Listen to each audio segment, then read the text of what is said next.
Insert clever name Smelly has been asking me all kinds of questions. There's like 4 of them. 3 of them. Yeah, 3 of them piled up in my inbox. And there's one from somebody else too, which I'm gonna get to. But it's kind of a tricky one. The question is, what is your favorite book series, right? Favorite book series, not including your own, he asks.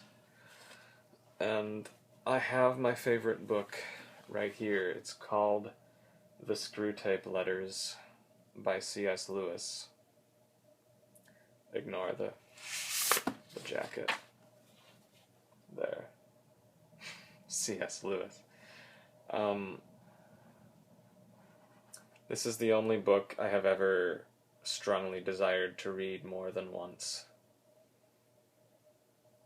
And that's saying something.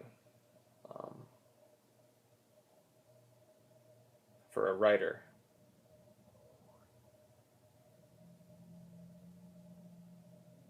Who is very picky about what he reads. Before I get into it, runner-ups to this book might be actual series like the Redwall series by Brian Jakes. Many, many, many great fantasy tomes in that series, all about animals.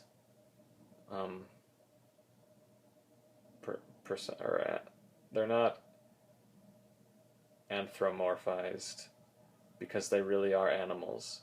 So I will say they are, personified. They are woodland critters of their own size, in their own habitat, doing woodland critter things, but with human intellect and able to practice human feats of ingenuity, like building an abbey, Redwall Abbey. That's where the good guys live. And oh man, it's been so long since I read those. Then there's like the fortress of the Badger Lords, Salamandastron, and there are some baddies living in the Outlands, like Clooney the Scourge. He's like this terrible rat, pirate king, something. And, oh man. Yeah, I gotta read those again. Really, epic, yet lighthearted too.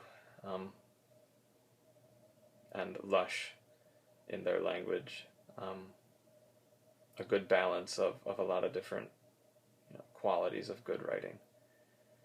I'm sure that my own writing would benefit quite a lot if I read through those again. Anyway, the Screwtape Letters.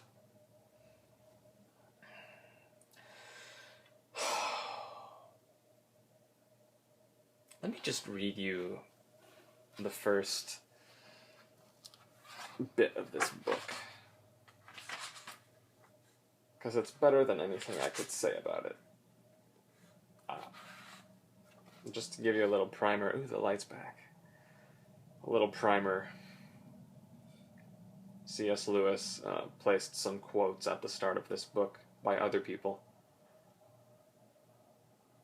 The best way to drive out the devil, if he will not yield to texts of Scripture, is to jeer and flout him, for he cannot bear scorn. That's by Luther. The devil, the proud sprite, cannot endure to be mocked. Thomas More. So I can't give you a little introduction.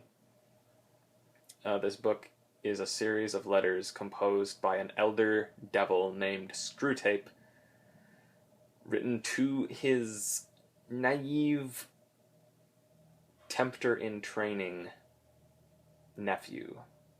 I believe nephew. Yeah. Wormwood. And Uncle Screwtape is showing Wormwood the ropes. This book is a satire. The author, C.S. Lewis,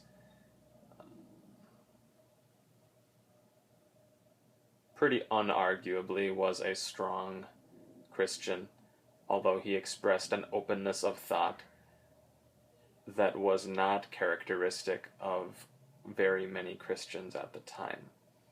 That's part of why I like him so much.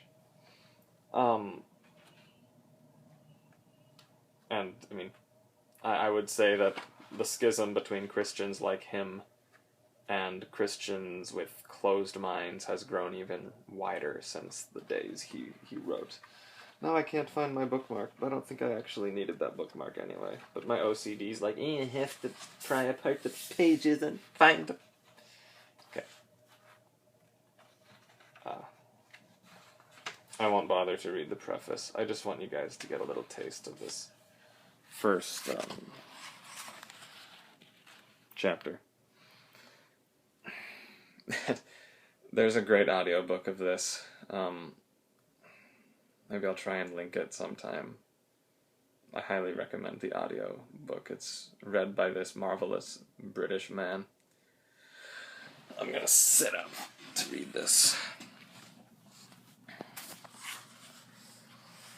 Alright.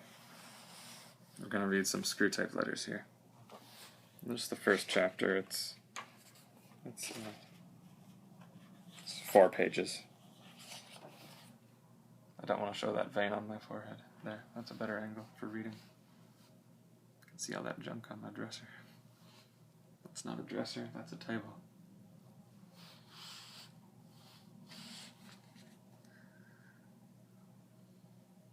My dear Wormwood, I note what you say about guiding your patient's reading and taking care that he sees a good deal of his materialist friend. But are you not being a trifle naive? It sounds as if you supposed that argument was the way to keep him out of the enemy's clutches. That might have been so if he had lived a few centuries earlier. At that time, the humans still knew pretty well when a thing was proved and when it was not. And if it was proved, they really believed it. They still connected thinking with doing, and were prepared to alter their way of life as the result of a chain of reasoning. Right? Do we do that anymore? But what with the weekly press and other such weapons, we have largely altered that.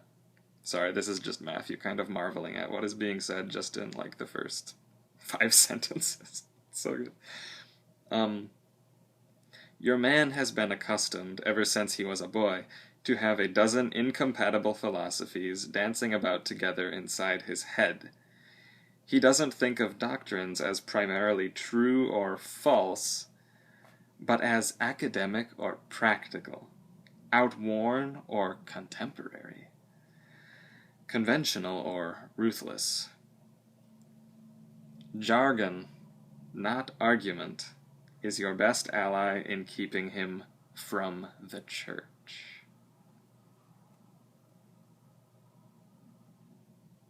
I'm just going to leave off right there, because I think that's kind of a perfect introduction to the screw tape letters. Yeah. It keeps showing up throughout the book, this idea that the more the patient thinks, the worse it is for screw all the other devils, and ultimately for their father below. That's their sort of pet name for Satan. Oh man.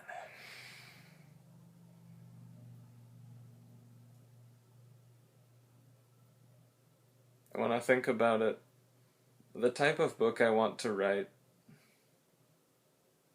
is not entirely clear to me yet.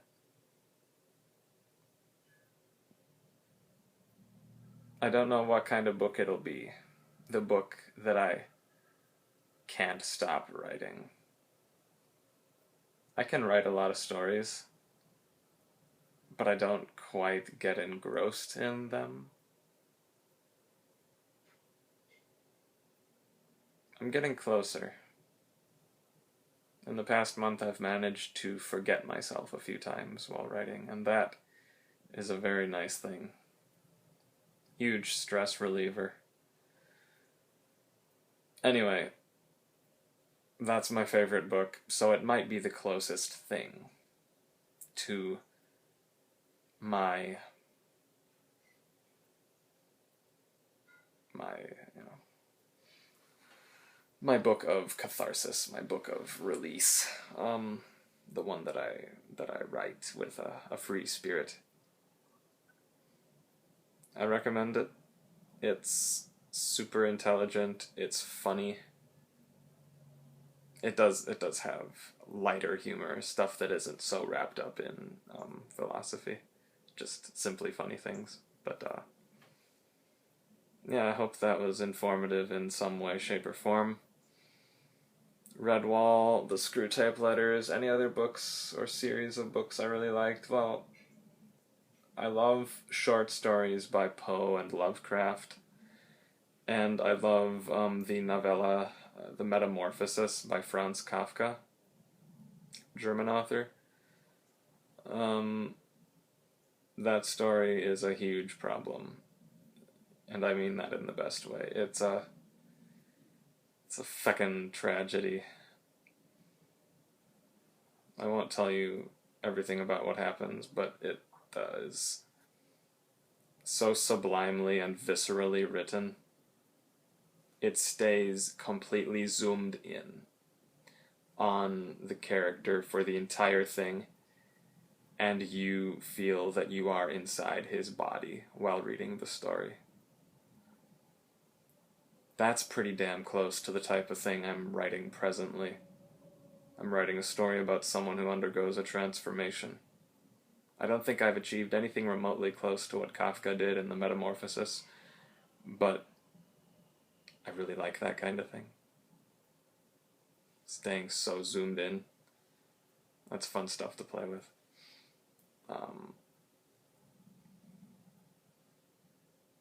Yeah. Have fun reading and writing. Talk to you soon.